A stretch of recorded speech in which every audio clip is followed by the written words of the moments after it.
After selling my business for $23 million, I hosted a retirement party. But just before raising my glass, I saw my daughter-in-law drop something into my champagne. So when no one was watching, I secretly swapped glasses with her mother. If you're watching this video, tell me where you're from or what time it is right now. I had planned that evening for months.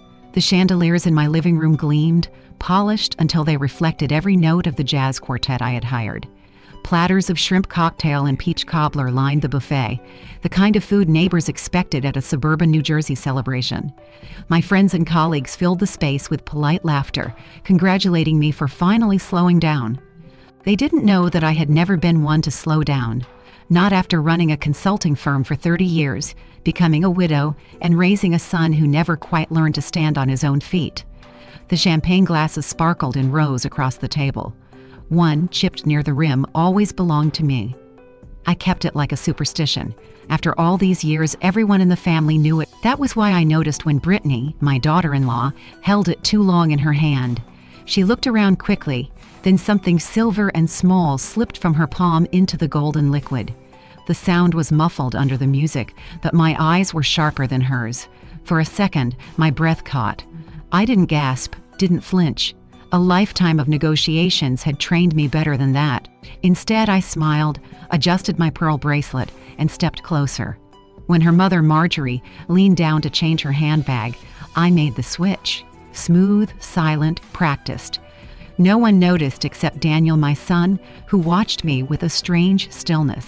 The toast rose, voices filling the air with, "To Elaine," and clinking crystal. My own glass stayed in my hand, heavy and untouched. I watched Marjorie lift the chipped flute, smiling warmly at me across the table. For a heartbeat, I almost stopped her, but the weight of Daniel's cold, detached glance froze me where I stood. She sipped, just a taste, before her body jerked and the glass shattered against marble. The music broke off in a sour chord. Gasps filled the air. Guests screamed, some dialing 911, others crouching at her side. Marjorie's face turned pale, her body seizing as the liquid burned through her system. The chandelier above us seemed to tremble with the sound. I didn't scream. Instead, I watched Daniel. He didn't rush forward, didn't look bewildered like the others. His jaw clenched. His eyes darted to Brittany, whose performance was almost convincing, hands pressed to her face, sobs bubbling out. Almost. But when she thought no one was watching, her lips moved. Too soon. Paramedics arrived quickly, pushing through the crowd, voices sharp and urgent. They lifted Marjorie onto a stretcher, the room spinning with chaos. My neighbors whispered, their eyes wide, their voices laced with suspicion. Was it the champagne? Was it her heart? I said nothing. My silence was not weakness, it was a shield. Daniel placed a hand on my shoulder. It was heavy, not comforting. "Mom, are you all right?" His words were right, but his eyes betrayed him. They weren't filled with concern. They were measuring, calculating. I nodded, brushing him off. "I'm fine. See to Marjorie." My voice was steady, more than I expected. Brittany rushed past me, her perfume cloying, her cries louder than the sirens outside. Yet I caught a flicker when she thought she was out of sight, the way her hand stopped shaking and her spine straightened. That wasn't grief. That was a calculation. I stood by the window as the ambulance lights painted red and blue against my white walls. Guests trickled out with hushed voices, avoiding my eyes, eager to retreat to safety. I remained alone in the silence of a house that had once been filled with warmth. It felt like a stage where masks had slipped, and I had glimpsed the faces underneath. My reflection in the window stared back at me. Older, yes, but not fragile. Not yet. My mind turned over the details, the chipped glass, the vial slipping from Brittany's hand, Daniel's frozen stillness.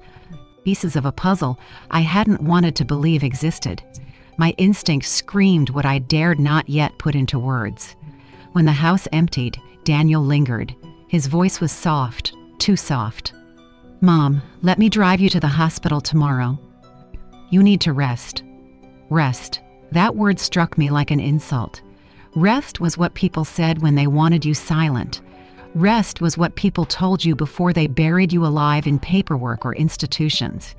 I smiled politely, as I had done at countless business dinners, but inside my resolve tightened. That night, after the last car pulled away, I walked through the scattered glasses, the wilted flowers, the silence that rang louder than the jazz had hours earlier. I picked up the broken flute from the floor, its chipped edge sharp against my palm. My heart beat steadily, not with fear but with clarity. I thought of my late husband and how he trusted me to hold our family together. I thought of the years I had built, dollar by dollar, until 23 million was not just a number but a lifetime's proof. And I thought of the glance between my son and his wife, the unspoken acknowledgement that I was not meant to be standing there. As I locked the doors, the echo of Marjorie's collapse still clinging to the air, I made myself a promise. I would not be careless. I would not underestimate them. And I would not fall. The night ended with a silence so sharp it cut through bone. And in that silence, I lifted my head to the shadowed staircase where Daniel stood, watching me, his expression unreadable. Amid the chaos, Elaine locked eyes with Daniel. He isn't shocked. He looks prepared. Poison doesn't always arrive in dark alleys. Sometimes it's poured by the hands that hug you at family dinners. The hospital smelled of antiseptic and burnt coffee, a mix that clung to my throat.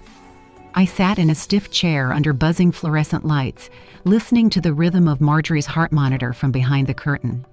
Guests from my party had melted away into the night, but Daniel and Brittany stayed close, orbiting me like anxious satellites.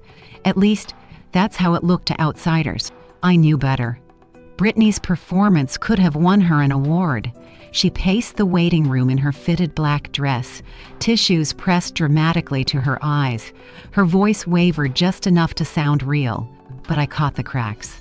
When a nurse took too long to answer her question, Brittany's tone sliced sharply, cold as glass. Then, just as quickly, she remembered her role, softening into sorrow again. Daniel sat across from me, his legs bouncing, fingers locked around his phone. He typed furiously, then angled the screen away when I glanced at it. He had always been a terrible liar. His ears reddened when he hid something. A doctor finally approached, his lab coat faintly wrinkled. "She's stable," he said, voice low. Relief rippled through the air, but it didn't touch me. I waited. Then he added, almost to himself, "The lab confirmed traces of aconitine, monkshoot poisoning." The word coiled around my spine. Monkshoot. A rare, deadly plant. No one accidentally slips monkshoot into champagne. Brittany gasped loudly, clutching Daniel's arm. "How could this happen? She was just fine." Her tears returned like a faucet turned on. Daniel didn't speak. He pressed his lips together, staring at the floor. That silence told me more than words. When the doctor left, I excused myself, claiming I needed air. The hallway stretched dim and quiet, shadows falling long across linoleum floors. I slowed my steps near the corner where the vending machines hummed. That's when I heard them. Brittany's voice, sharp now that she thought she was unobserved. "You told me it would work fast." Daniel's reply, low and tense. "Don't panic. It would have been over by now if she had taken it." The words landed heavy in my chest, louder than the heart monitor beeping behind me. For a moment, I forgot to breathe. My own son, not a bystander, not a victim of manipulation, but a participant. I pressed against the cold wall, careful not to make a sound. The vending machine rattled, coins clinking, masking my retreat. I walked back to the waiting room with measured steps, my face calm, as though I hadn't just heard my child wish me gone. Back at the plastic chairs, Daniel smiled thinly. "Mom, you should rest. You've had a long night." Rest. Again that word. My stomach tightened. I thought of every sacrifice I'd made, every school tuition payment, every sleepless night, every loan co-signed, and now rest meant surrender. When Marjorie was moved to intensive care, I went home alone. The house smelled of stale champagne and wilting lilies, remnants of a party curdled into a crime scene. I lit a single lamp in my study, pulled out my yellow legal pad, and wrote in block letters, "They planned it." Below, I added, "Next step, strip me of control." I poured myself a small glass of champagne from an unopened bottle, letting the bubbles rise. I drank slowly, defiantly. This one had no poison, no performance, just honesty in a crystal flute. I laid out the debts I knew about on my desk. Daniel's architecture firm struggled. 2 car loans were unpaid and credit lines were maxed. Brittany's boutique flashed photos of new arrivals on Instagram even as her suppliers filed lawsuits. Money had always been their shadow. My $23 million wasn't just a number to them, it was salvation. The clock struck midnight. The house was silent except for the hum of the refrigerator. My eyes lingered on framed photos along the wall. Daniel clutching a soccer trophy at 10. Daniel was at his college graduation, and I was beaming beside him. His father, long gone, would never have imagined this. Neither had I. I closed my eyes. The weight of betrayal pressed heavily. Yet beneath the grief, a steel thread wound tighter. I had spent my life reading contracts, spotting lies buried in fine print, outmaneuvering men who thought age or gender made me weak. If Daniel and Brittany believed I would fold now, they had forgotten the woman who built an empire from a folding card table in our garage. The next morning I called Leonard, my attorney. My voice didn't shake. "We need to restructure everything," I told him. "Trusts, accounts, powers of attorney. I want full control, documented, airtight." And Leonard? Quietly. He didn't ask why. He simply said, "Come in tomorrow morning." I hung up and leaned back in my chair, the legal pad glowing yellow under the lamp. I underlined 3 words on the margin until the paper almost tore. I am ready. The night swallowed the house again. Upstairs, the chipped champagne flute rested in the pantry, clean and gleaming. I thought of Marjorie collapsing, Britton's sharp whisper, and Daniel's silence. None of it was an accident. Tomorrow I will begin. Elaine writes on her legal pad back home. They planned it. Next step, strip me of control. I hadn't survived 70 years by being easy to kill. If my son and his wife wanted a victim, they had chosen the wrong woman. Morning light crept through the blinds, casting thin stripes across my kitchen table. A stack of unopened mail leaned precariously on the counter. Bills mingled with glossy magazines. I pressed my palms flat against the wood, steadying myself. Daniel arrived late morning, Brittany in tow. She carried a bakery box, its pink ribbon tied too neatly, her smile just a little too wide. Daniel set a glossy brochure on the table, sliding it toward me like a gift. Silver Pines Senior Living Community, the title read. Gold letters embossed across a photograph of manicured lawns and smiling residents. "It's not a nursing home, Mom," Brittany said, her voice syrupy. "It's like a spa. They even have an indoor pool." I turned the pages slowly. Stock images of gray-haired couples painting, walking hand in hand under cherry blossoms, laughing around a piano. It was too perfect, too polished, like a mask that cracked the closer you looked. My eyes caught a small line in the fine print. Admission requires a legal representative with power of attorney. Daniel leaned forward, tapping the page. "This would give you peace of mind. Everything managed, all your needs met. All they need is a signature, Mom. It's precautionary." His voice was calm, but his hand betrayed him, the pen already rolling between his fingers. I smiled, closing the brochure. "Let me think on it," I said, my tone as light as the steam rising from my coffee. Inside, my decision was already made. Later that afternoon, I sat in Leonard's office, the Newark skyline a chessboard behind his glass walls. He adjusted his glasses as I explained everything, the champagne, the whispers in the hospital hallway, the Silver Pines brochure. He didn't interrupt, only scribbled notes in his neat, block handwriting. "You'll need to record your competency formally," he said. "We'll restructure your trust so they can't touch a cent without your approval. And if they push papers under your nose, we'll prepare decoy documents. Make them believe they're winning," I murmured. Leonard nodded. "Exactly. Let them hang themselves with the rope they're eager to pull." That evening, I welcomed Nora Blake into my home. Once a colleague, now a private investigator, she carried herself with the sharpness of someone who'd seen too many lies. She placed a small device on my counter, the light blinking faintly. "Hidden camera," she explained. "Discreet, motion triggered. You'll have eyes everywhere." She tapped her phone, showing me footage from the test feed, the pantry, the living room, the study. My house, my sanctuary, now my battlefield. We briefly laughed when she teased, "You're a terrifying client." I answered simply, "I'm alive, there's overlap." Daniel and Brittany returned 2 days later, their smiles strained, their patience thinning. They spread more paperwork across my kitchen table, this time real forms with highlighted sections, sticky notes marking where my signature should go. Brittany leaned closer, her perfume heavy, her tone urgent. "Mom, this is just in case something happens. It's for your safety." I sipped my tea, nodding as though convinced. Inside, I was cataloging every twitch of her fingers, every flicker of Daniel's eyes. I agreed to a tour of Silver Pines. Their relief was palpable, visible in how Daniel finally exhaled and how Brittany's shoulders dropped. They believed they were winning. But later, when the house was empty again, I walked into the pantry where the chipped champagne flute rested on the shelf. I held it up, its edge catching the light. A symbol now, not of fragility, but of clarity. "You wanted me gone," I whispered into the quiet. "Now, let's see how far you'll go." Trust is like glass. Once chipped, it never hides its cracks. My son and his wife were betting I wouldn't notice. They forgot who taught him to see everything.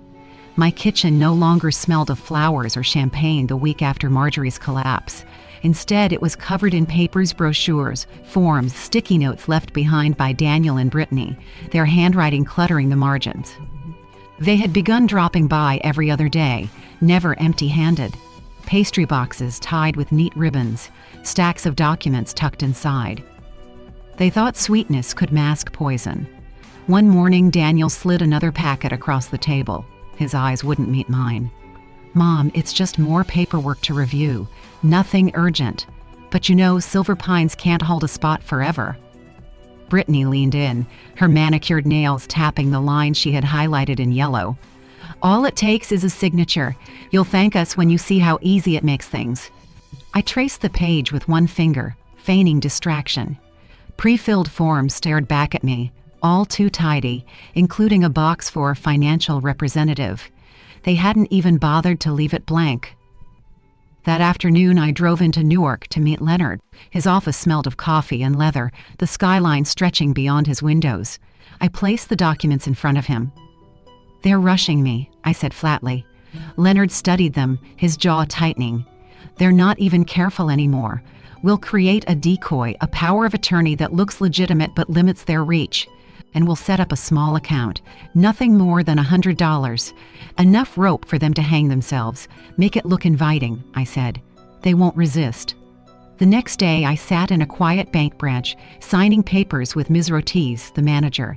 She smiled politely, unaware of the storm swirling outside those glass doors. The account opened with exactly $100. A decoy, a test, a trap. Back at home, I carefully placed a pastry box on my desk. Inside, nestled between napkins, I slid the login credentials for the new account. It sat there innocently, almost begging to be accidentally discovered. Meanwhile, Nora arrived with her camera equipment. Her dark hair was pulled back, her movements efficient as she checked the devices she'd installed earlier. The small red lights blinked faintly in corners, invisible to anyone but us.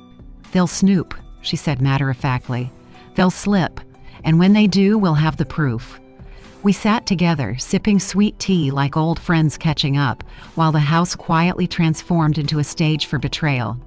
It didn't take long. That evening, Daniel and Brittany arrived with exaggerated cheer. Brittany's voice carried through the entryway before she even saw me. "Elaine, we brought you dinner."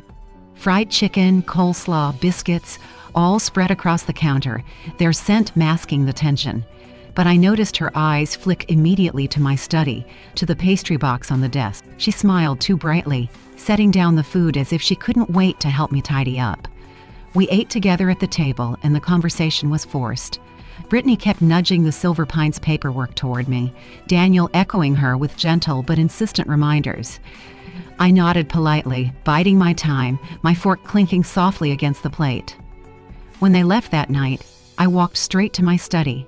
The pastry box was slightly askew, the ribbon untied and retied with less precision than mine. My heart steadied. An hour later, my phone buzzed. An alert from the bank. Failed login attempts, then a lockout, all traced back to an IP address. I allowed myself one long breath. They had taken the bait. Standing by the window, I looked out at the dark street, the quiet suburban homes lined neatly under the glow of porch lights. Neighbors walked dogs, sprinklers hissed faintly in the distance, life carrying on as if nothing had shifted. But inside my home, trust had fractured beyond repair. I touched the chipped champagne flute resting on the pantry shelf. Its crack caught the light, reminding me that nothing ever returns to what it was once broken. Elaine's phone pings.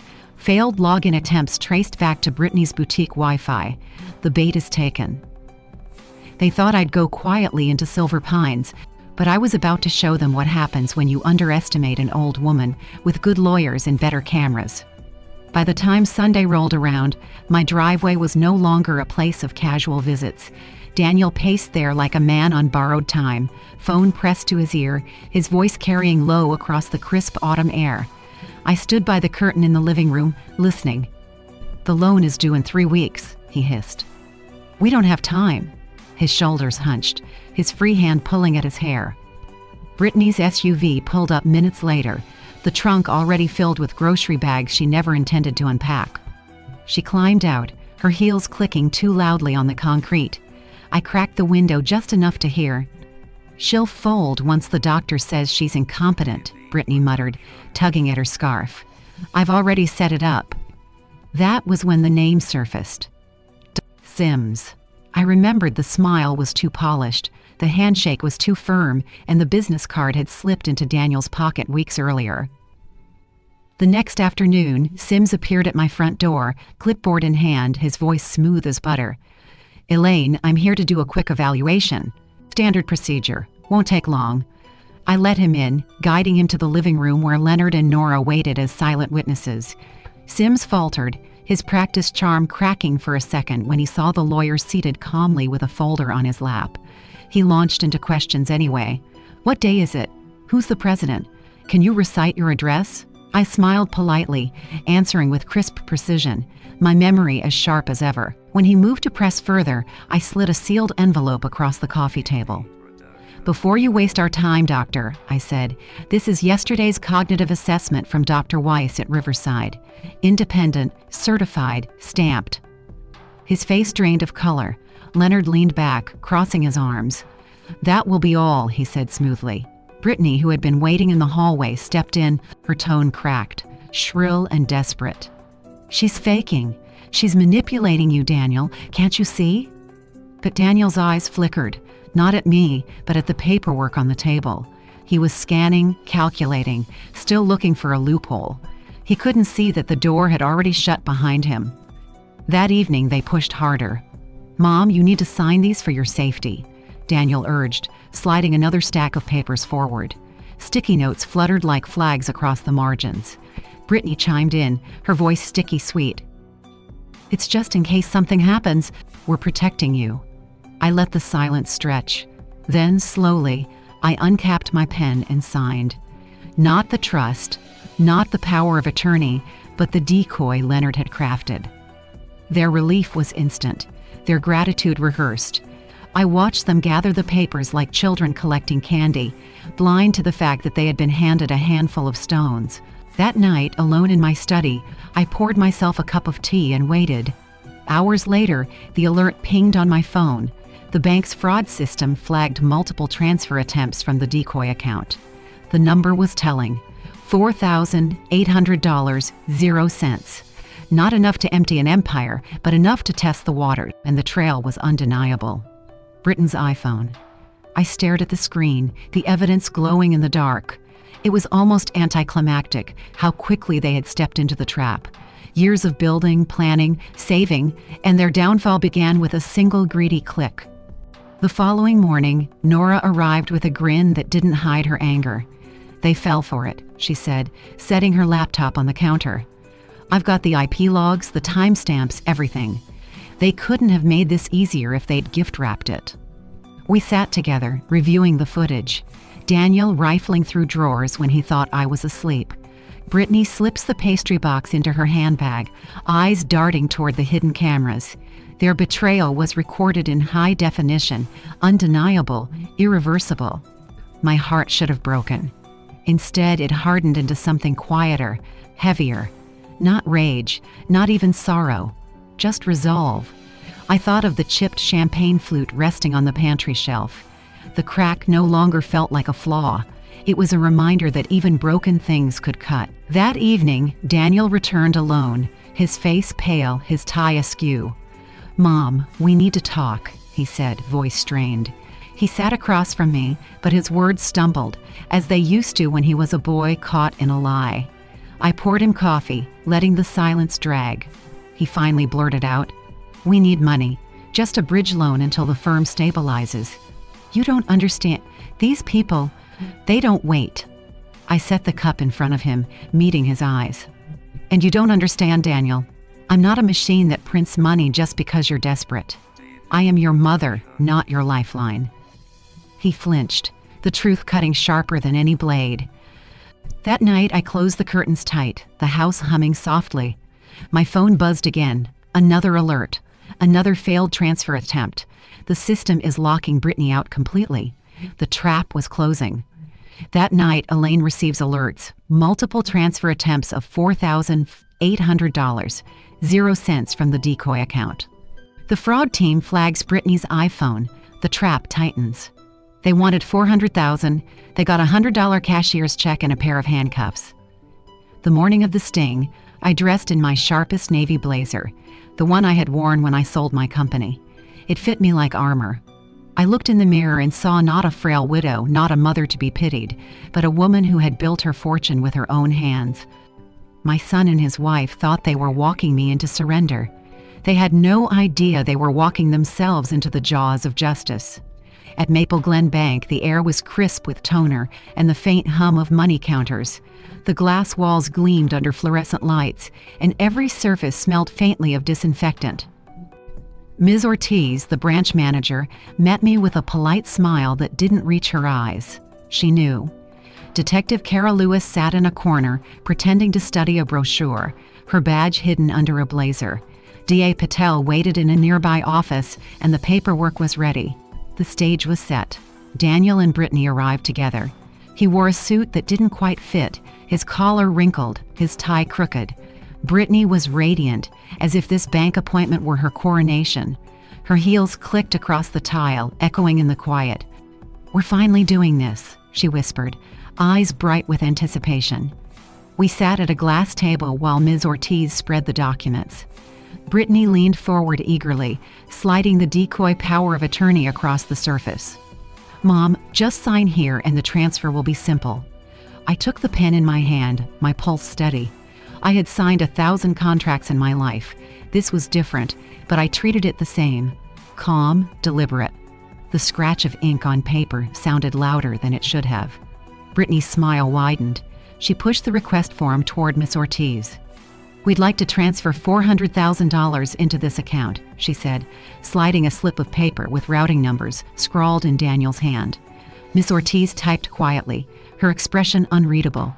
Seconds later, she printed a check and slid it across the table. A crisp, pale slip with bold black ink. $100, 0 cents. 0. Brittany blinked. Then she laughed, high and brittle. "This must be a mistake." Ms. Ortiz shook her head. "This account has a limit, $100. Confusion twisted into rage. Brittany's voice rose, sharp enough to cut glass. "What kind of game is this? Do you think this is funny?" Her voice was calm, steady. "It's not a game, Mrs. Carter. It's fraud. And it's attempted theft." The room froze. Daniel's face drained of color. Brittany's jaw dropped, words sputtering out. "You can't prove..." But Nora's footage spoke louder than her protests.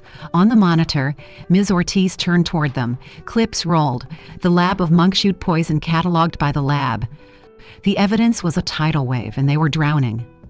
Kara's handcuffs clicked around Brittany's wrists with a finality that echoed through the bank. Daniel sagged into his chair, his face buried in his hands. As they were led away, I exhaled for the first time in weeks. My heart didn't race. My hands didn't shake. I had not only survived, I had won.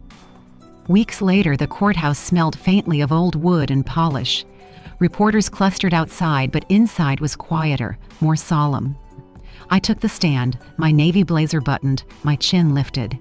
Marjorie testified first, her voice trembling as she recalled sipping from the poisoned flute and collapsing. Leonard laid out the paper trail, Nora presented the digital evidence, and Kara detailed the arrest. When it was my turn, I looked at Daniel sitting 2 rows behind Brittany.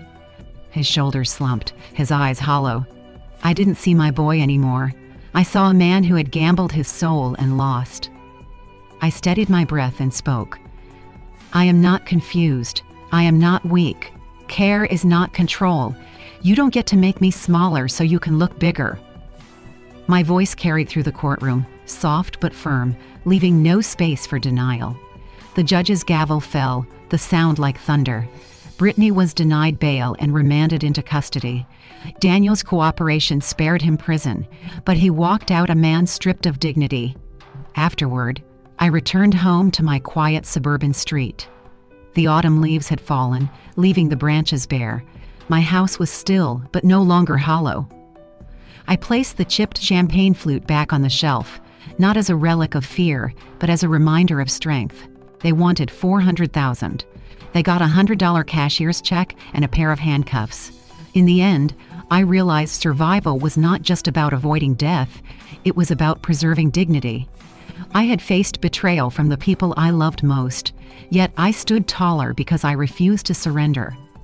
The courtroom may have been where justice was written in ink, but the real victory was earned in the silence of my home, in the moments I chose not to fold.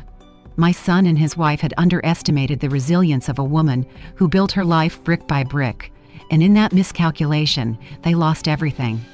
Every night since, I walk past the chipped champagne flute in my pantry and feel no fear. That minor imperfection has become a symbol, not of fragility, but of strength. It reminds me that cracks don't diminish us. They reveal the truth about who can withstand pressure and who cannot.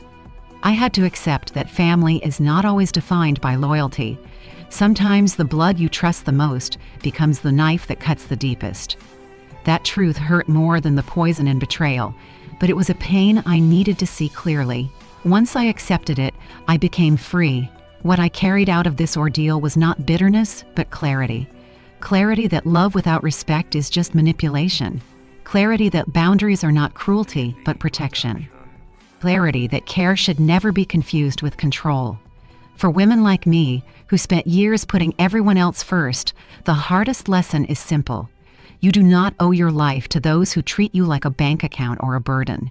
Your worth is not measured by how much you give away, but by how much of yourself you refuse to lose. I think of Daniel sometimes, the little boy holding a soccer trophy, the young man who once called me his hero. That memory still aches. But the man in the courtroom, silent while his wife tried to destroy me, was not the boy I raised. He was a stranger shaped by greed and weakness, and I cannot let strangers write my ending.